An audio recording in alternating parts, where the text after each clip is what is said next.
प्रदीप देर शाम को ऑफिस से लौटा तो रसोई घर में खटर पटर की आवाज़ सुनाई दी।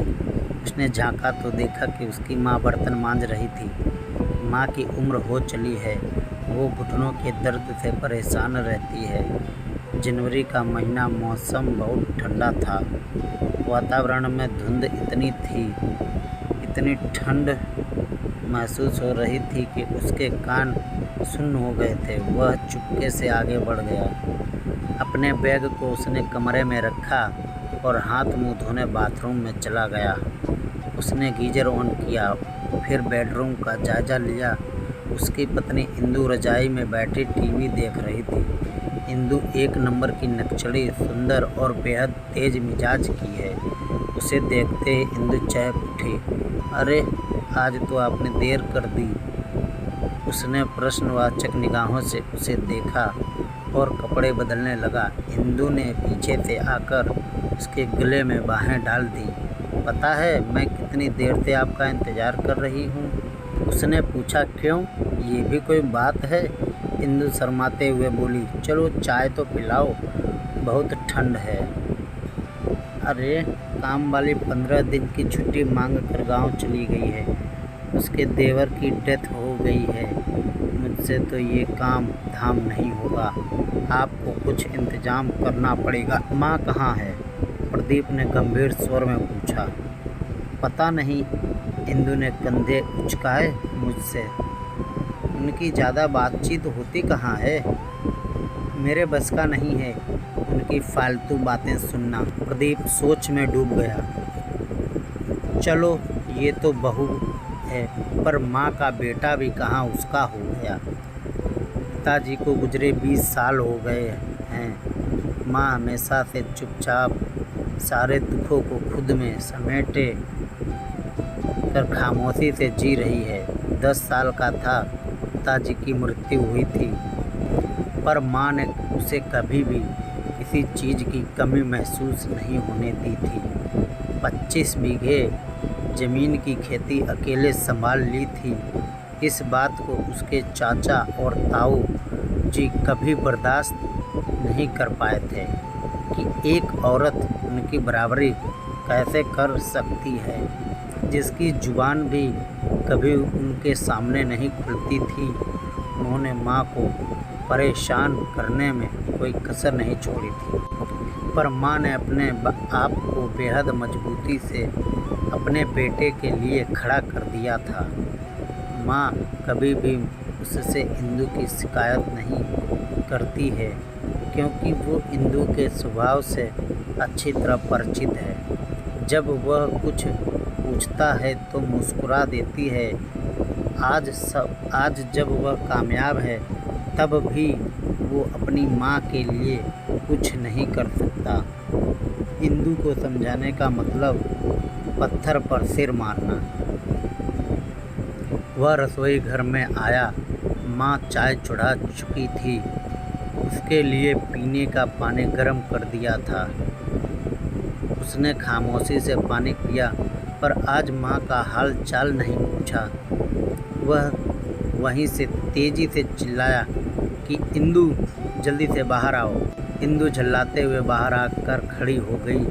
ये बुढ़िया मुझे पूरे मोहल्ले में बदनाम करना चाहती है, प्रदीप ने चिल्ला कर कहा। इंदु आश्चर्य से उसे देखने लगी।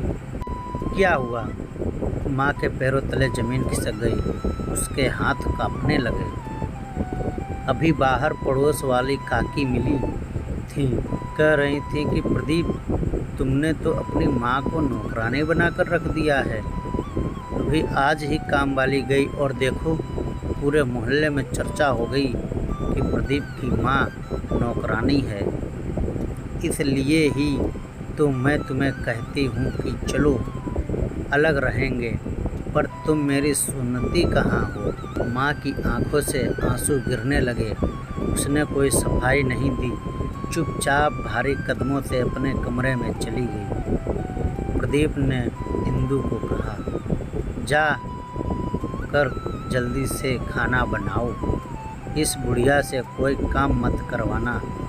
इंदु ने मन मार कर जैसे तैसे सब्जी रोटी बनाई अपना और प्रदीप का खाना कमरे में ले आई।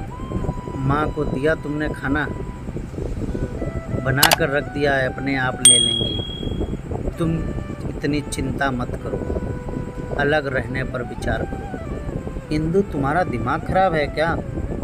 इतनी ज़मीन जायदाद घर सब कुछ है, सब कुछ माँ के नाम पर है। तुमने अगर यहाँ से अलग होने की बात की तो हमारे हाथ से सब कुछ निकल जाएगा।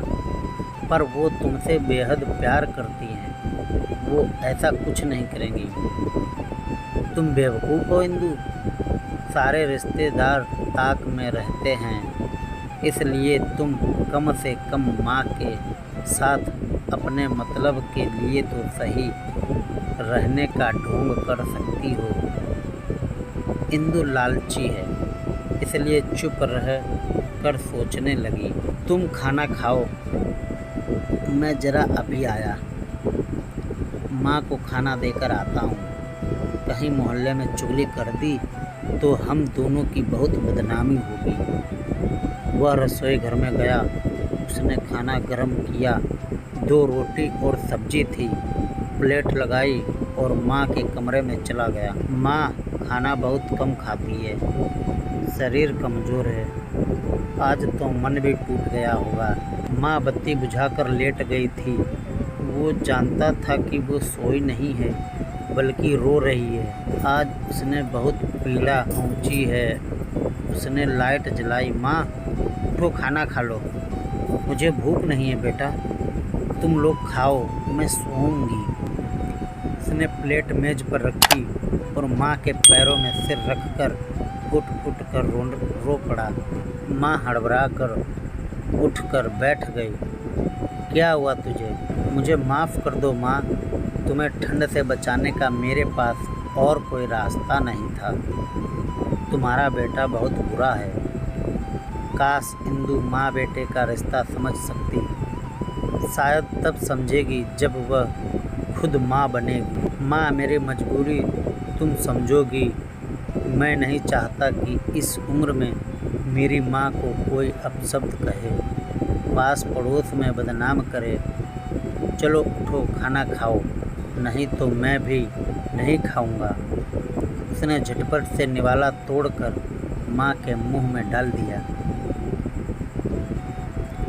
मेरा बुद्धू बेटा। माँ ने प्यार से उसके बालों पर हाथ फेरते हुए उसका माथा चूम लिया। वो सोच रहा था कि माँ का प्यार उसका साथ दुनिया की सबसे बड़ी दौलत है। हे ईश्वर, इसे मेरे ऊपर हमेशा बनाए रखना। आभार। दीदी रचना कंडवाल। लेखक दीदी रचना कंडवाल।